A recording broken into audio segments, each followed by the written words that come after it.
Assalamu alaikum, barkanmu da sake saduwa a labaran NTA a wannan yini wanda ni Habib Hussein zan jagoranci gabatarwa. Ma'aikatar kasafin kuɗi da tsare-tsare ta tarayya ta sake jaddada ƙudurin Najeriya na ƙara tallafin kuɗi ga fannin samar da abinci mai gina jiki a yayin wani taron fasaha na yini guda da aka gudanar a Kano, inda wata tawaga daga ƙasar Senegal ta haɗu da jami'ai domin musayar fasaha da kuma ƙwarewa don samun ci gaba a wannan fuska. Taron, wanda ya sami goyon bayan shirin arin da wanda bankin duniya ke tallafawa, ya mayar da hankali ne kan karfafa tsarin da ke tabbatar da cewa an samar da kudade da yin bibiya kan yadda ake kace su da tabbatar da yin amfani da su yadda ya dace a matakin tarayya da jihohi. Fatima Sanusi Karaye na da ci gaban labarin. Jihohin Kano, Kaduna da Katsina sun haɗu da manyan jami'an ma'aikatar kuɗi da kasafin kuɗi na ƙasar Senegal a wani muhimmin taron musanyar ƙwarewa kan dabarun sanya kasafin kuɗi ga harkokin abinci mai gina jiki. Tattaunawar ta yini guda ta nuna ci gaban Najeriya wajen amfani da tsarin kuɗi na gwamnati domin inganta sakamakon abinci mai gina jiki. Wannan tsarin an ƙirƙire shi ne domin magance matsalar rashin abinci mai kyau, wanda ita ce babbar sanadiyar ciwon tamowa da mace-macen yara ƙasa da shekaru 5 da kuma mata masu juna biyu. Sannan kuma mun lura cewa akwai waɗansu hukumomi na gwamnati wanda wannan al'amari na harkar lafiya yake ciki, su ma mun bijirar da su, kuma mun tabbatar da cewa suna kawo kasafin kuɗinsu na wannan bangare kuma suna samun tagomashi. Wannan haɗin gwiwar ta jaddada jagorancin Najeriya a harkar tsarin kasafin kuɗin abinci mai gina jiki, ta ƙarfafa musanyar ƙwarewa tare da zurfafa haɗin kan ayyuka domin samun ɗorewar ci gaban kiwon lafiya. Fatima Sanusi Karaye, labaran NTA. Kamfanin fulawa mai kwabo da ke Kano ya samu riba ta kusan naira biliyan 3 a bana, idan har aka kwatanta da naira biliyan 2.3 da ya samu a shekarar da ta gabata. An bayyana hakan ne yayin taron shekara-shekara wanda ya kasance karo na 53 da kamfanin ya gudanar tare da masu hannun jari na kamfanin. Husainu Shehu Hussein ya shaida yadda wannan taro ya kasance, inda ya haɗa mana wannan rahoton. Waɗannan su ne masu hannun jari a kamfanin fulawa mai kwabo. Sun haɗu ne a sakamakon amsa gayyatar kamfanin na halartar babban taronsa na shekara karo na 53. Zama ne da ya faɗakar da su akan rahoton binciken yadda suka kashe kuɗaɗensu a shekarar da ta gabata, da kuma irin garaɓasa da riba da za su samu a shekarar da ake ciki, da dai sauran bayanai da suka shafi harkokin cinikayya. Rabi'u Muhammad Gwarzo shine shugaban kamfanin fulawa mai kwabo, ya bayyana cewa tsakanin shekarun 2024 zuwa 2025 kamfanin ya fuskanci kalubale na sauye-sauyen tsarin tattalin arziki da hawa farashi da dai sauransu. Kowa ya je bada akawun ɗin bankinsa. In ka je ka bada akawun ɗin bankinka da sunan bankin da akawun namba da sunanka, duk abin da ya kamata a yi rijistar za a tura ma kuɗinka, babu wani ja a ciki. Daga cikin muhimman abubuwan da aka gabatar akwai sake zaben daraktocin kamfanin a karo na 2. Kamfanin fulawa mai kwabo na ci gaba da rike kambansa na bunƙasa masana'antun kayan amfanin gona, kasancewar yana amfani da kaso 80 na tsabar kayan gona da ake samarwa a arewacin Najeriya. Hussein Shehu Hussein, labaran NTA. Hukumar gidan talabijin na ƙasa ta tabbatar da ƙudurinta na ci gaba da haɗa gwiwa da kafofin yada labarai masu zaman kansu don tallafawa matasa masu hazaƙa a fannin aikin jarida, tare da tabbatar da ingancin shirye-shirye, faɗaɗa da kuma yada labarai da kuma ƙara kusanci ga masu kallo.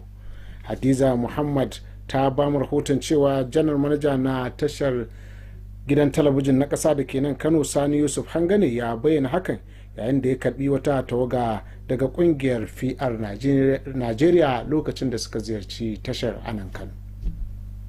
Da yake jaddada karsashinsa na cigaban matasa, janar manaja na NTA Kano, Sani Yusuf Hanga, ya jaddada cewa haɗin gwiwa da ƙungiyoyin yada labarai masu zaman kansu zai baiwa matasa damammaki wajen baje kolin fasahar aikin jarida. Ya lura cewa irin wannan haɗin gwiwa na iya kawar da matasa daga ayyukan ɓata zamantakewa kamar shaye-shayen miyagun ƙwayoyi da ma ƙarfafa haɗin gwiwa don bunƙasa ilimi. A nasa ɓangaren, mataimakin daraktan labarai da al'amuran yau da kullum, Shehu Adamu, ya bayyana irin jajircewar da babban daraktan hukumar ta NTA, Salihu Abdulhamid Dembos, yake yi wurin inganta harkokin hulɗa da jama'a da ƙarfafa gwiwar matasa.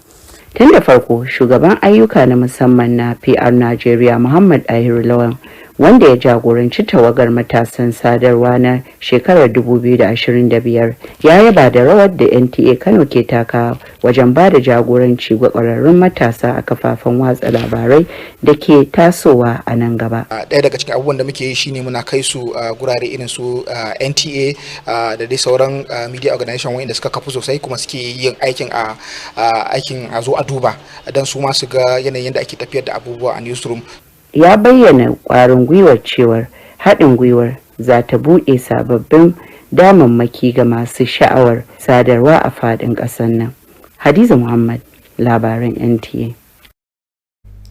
A wani yunkuri na zurfafa ilimin hulɗar jama'a da ƙarfafa shigar matasa cikin harkokin gwamnati, ma'aikatar ilimi ta jihar Kano tare da haɗin gwiwar wasu masu ruwa da tsaki sun shirya gasa ta kacici-kacici kan abin da ya shafi harkokin gudanarwar majalisa, demokradiyya da gudanar da mulki a Najeriya. Amina Mahe ta ba rahoton cewar gasar wadda ta haɗa makarantu 6 na sakandare, makarantar Governors College ce ta zamo zakara, inda za ta wakilci jihar a matakin gasar na shiya. An shirya gasar ne domin faɗaɗa fahimtar ɗalibai game da abin da ya shafi majalisar dokoki da demokradiyya, inda hakan ke nufin zaburar da matasan Najeriya akan abin da ya shafi harkokin mulki da gina ƙasa. Wannan taro yana da nufin ƙarfafawa matasa tare da faɗaɗa musu ilimi akan al'amuran dimokuraɗiyya. Kwamishinan ilimi na jihar Kano Ali Bukar Makoda, wanda ya samu wakilci, ya bayyana farin cikinsa kan wannan shiri tare da tabbatar da cikakken goyon bayan ma'aikatar, inda ya ce irin waɗannan shirye-shirye za su ƙara ƙarfafa su da faɗaɗa su domin ci gaba da gina zukatan matasa. Fatan alkhairi da kuma nasara ga ɗalibanmu da suka zo wurin wannan. Makarantun da suka halarta a bana sun hada da Government Secondary School Sumaila, GSS Rano, GSS Kadawa, GSS Gwarzo, Governors College Kano da Science College Dawakin Tofa. Duk da bajintar da kowace makaranta ta nuna, Governors College Kano ce ta lashe gasar gaba daya, inda za ta wakilci jihar a gasar yankin Arewa maso yamma. Farin ciki sosai da nasarar da muka samu, kuma ina roƙon Allah madaukakin sarki ya ƙara ba mu zakar da zamu kai ga Kano har ta ciyo wannan babban kofi mai girma. An miƙa takardar shaidar halatta da kyaututtuka ga dukkan makarantun domin girmama ƙoƙarinsu da kuma ƙwazonsu. Amina Mahe, labaran NTA. An tunatar da al'ummar musulmi akan muhimmancin yin nazari kan ayyukansu na yau da kullum akai-akai a matsayin wata hanya ta samun kusanci da Ubangiji Maɗaukakin Sarki. Na'ibin limamin masallacin Juma'a na 'yan sanda Abubakar Muhammad Ringim a hudubarsa ya ƙara jaddada muhimmancin tunani da nazari akan abubuwa da mutum ya gudanar domin kaucewa ayyukan da ka iya jawo fushin Ubangiji da kuma azabarsa. Awwal Salisu na da ci gaban labarin. Hudubar da aka gabatar a masallacin Juma'a na 'yan sanda da ke Kano ta mayar da hankali ne kan muhimmancin yin nazari kan yi wa kai hisabi da kuma wayewar kai a rayuwar musulmi. Mataimakin babban limamin masallacin Abubakar Muhammad ya jaddada cewa yin nazari kan kai ba wai kawai alhakin ɗabi'a ba ne, wajibi ne a addini wanda ke haifar da gaskiya, tawali'u da ɗaukar alhakin gudanar da ayyukan alkhairi.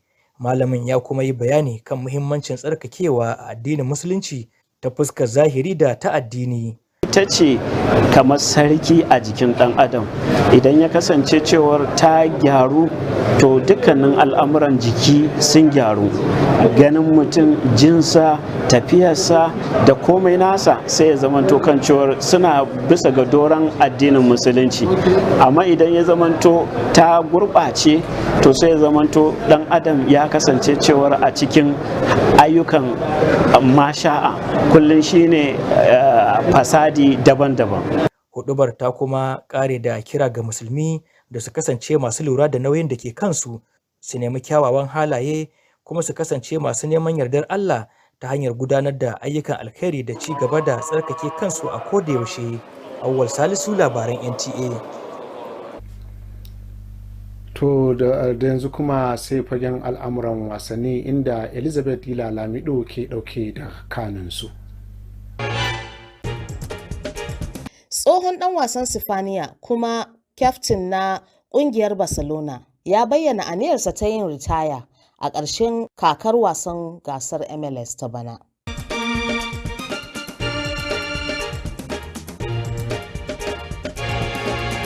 Christian Horner ya bar ƙungiyar Red Bull inda za a biya shi diyyar fam miliyan 52.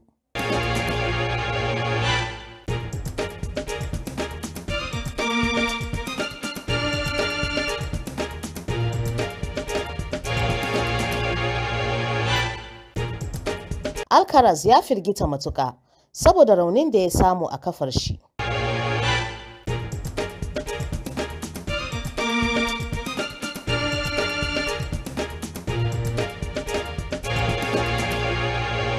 India ta doke Bangladesh, wanda hakan ya bata damar zuwa wasan ƙarshe na cin kofin nahiyar Asiya.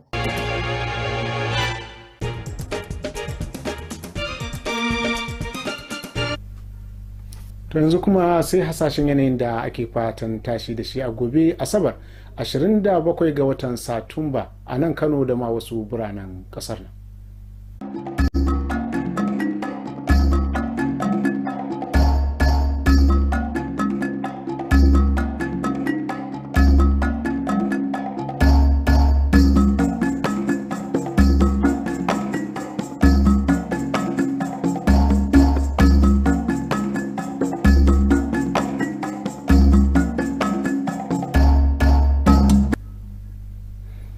To da wani muka kawo ƙarshen labaran, amma kafin mu sallama ga shawarar da masana suka bayar a wannan yini, inda shawarar ta ce a gujewa amfani da wayar salula yayin da mutum ke tafiya a wuraren da ke da cunkoson jama'a ko kuma yayin da mutum ke kokarin tsallaka titi. Yin hakan na da hatsari matuka. To da wannan ni Habib Hussein da na jagoranci gabatarwa nake cewa da fatan za mu sake haduwa a wani lokacin. Bisalam.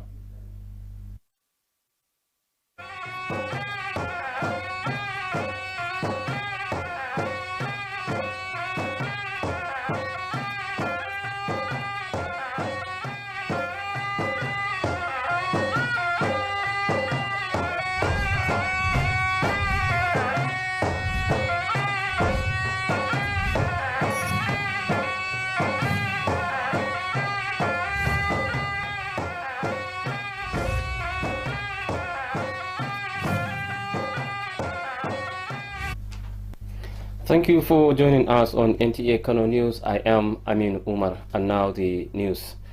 The Federal Ministry of Budget and Economic Planning has reaffirmed Nigeria's commitment to strengthening nutrition financing with a one-day technical session in Kano, where a Senegalese delegation joined officials to share experiences on public finance management and nutrition budget tagging. Supported by the World Bank-assisted AURIN project, the forum focused on strengthening frameworks that ensure nutrition resources are effectively mobilized, tracked, and utilized at federal and state levels. Fatima Sunusi reports. Kano, Kaduna and Katsina joined senior officials from Senegal Ministry of Finance and Budget in a high-level exchange of best practices in nutrition budget tagging. The one-day regional deliberation showcased Nigeria's progress in leveraging public financial systems to strengthen nutrition outcomes. So when we have a budget, how do we know what we're spending money on? We want to be able to tag for the nutrition sensitive and nutrition specific allocations in our budget, and at the end of the day we want to be able to analyze and know what exactly our budget is being used for. And these interventions are interventions that are cost effective with high impact that will be able to address the issues of nutrition, issues of malnutrition in the country. Nutrition responsive budgeting was introduced to confront persistent malnutrition, the leading cause of stunting, wasting, and preventable deaths among young children under 5 and pregnant women. By ensuring public funds are deliberately allocated and tracked for nutrition, governments can protect mothers and children during the most critical stages of their life. Nutrition is multi-sectoral, so we now identified the MDAs that has component of nutrition, and we sensitize them, we give them training, we make sure that budget has been allocated. We learn many things related on how the government of Nigeria and the state of Kano implemented the budget tagging of nutrition. The engagement underscored Nigerians' leadership in nutrition responsive governance, fostered knowledge exchange, and deepened regional cooperation towards sustainable improvements in public health. In Kano, Fatima Sanusi Garai, NTA News. Northern Nigeria Flour Mills Kano has recorded a profit of about 3 billion naira during the year under review, compared to 2.3 billion in the previous year. This was disclosed at the company's 53rd annual general meeting with stakeholders. Husseini Husseini reports. In this hall are shareholders who are working with the Northern Nigeria Flour Mills for many years. They converged to witness the company's 53rd annual general meeting, convened to brief them on the previous year's financial and audit reports, as well as their expected dividends, among other issues. Chairman of the company, Rabi Muhammad Gwarzo, noted that between 2024 and 2025, the company battled numerous challenges associated with macroeconomic reforms, inflation, and currency volatility. Anybody who doesn't collect his dividend should please go to the registrar, give his name, his bank account number, right, and details, right, and inshallah by the end of the day today, the registrar will definitely send the dividend to his account. A major highlight of the meeting was the reinstatement of some directors after being unanimously re-elected. The company is also recording huge success across the agricultural industrial value chain, as it consumes about 50% of the grains produced in the northern Nigeria.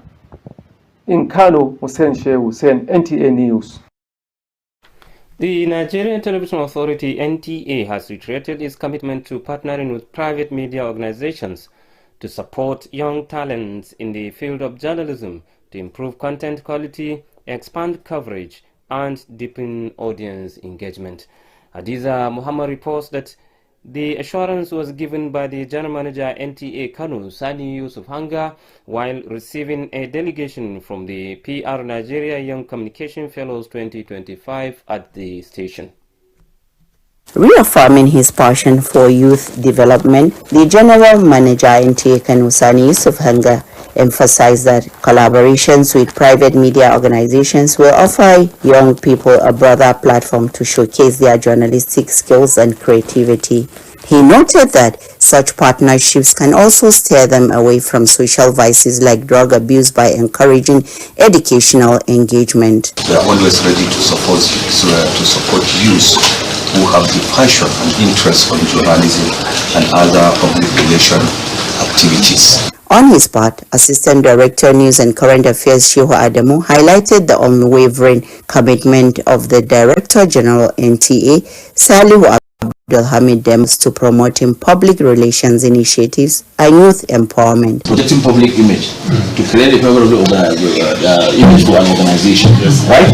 So these are the two areas our Director General is so passionate about, and he has championed that cause.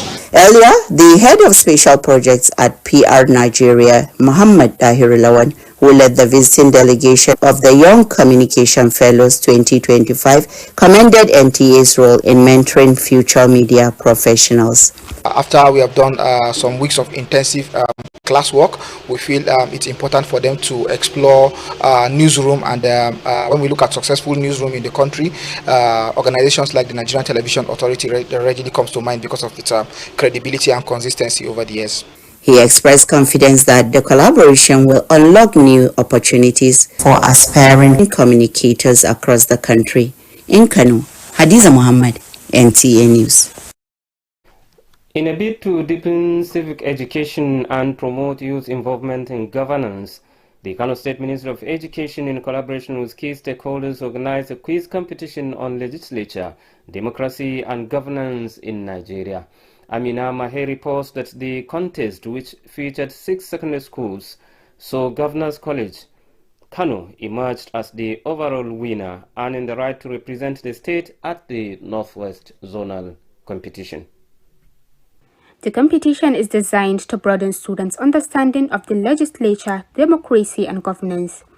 It also aims to inspire young Nigerians to actively participate in governance and nation building by engaging them from an early age. While inspiring young Nigerians to develop an interest in participating in legislative affairs.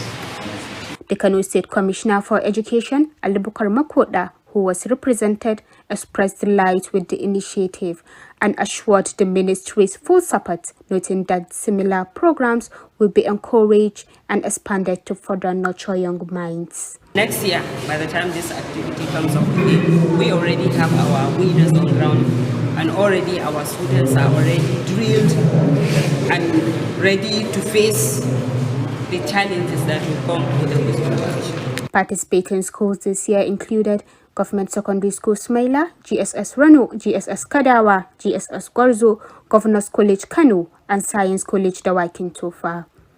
Despite impressive performance from all schools, Governors College Kano emerged as the overall winner and will represent the state at the Northwest competition. I thank God, my Almighty, that we become first position for this quiz competition, and we are now emerging to represent Kano State in the zonal level. Certificates and prizes were presented to all participants in recognition of their efforts and excellence.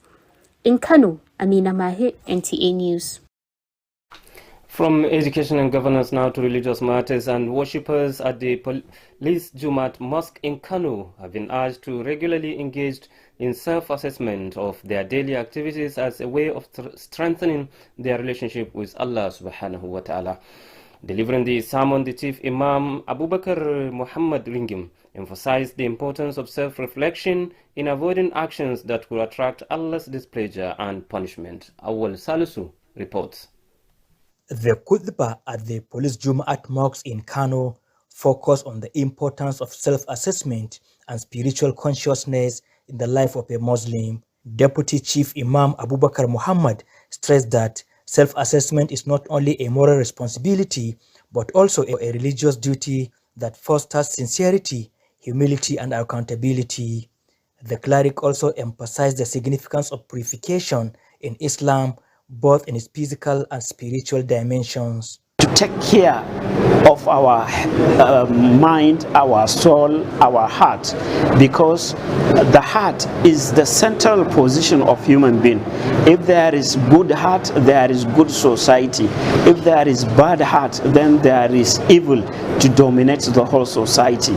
The sermon concluded with a call on Muslims to remain conscious of their responsibilities, strive for moral excellence, and always seek the pleasure of Allah through righteous deeds and constant self-improvement.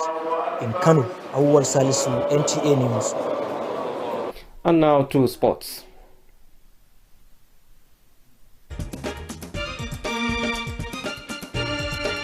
Former Spain and Barcelona captain Sergio Busquets to retire at the end of Major League Soccer season.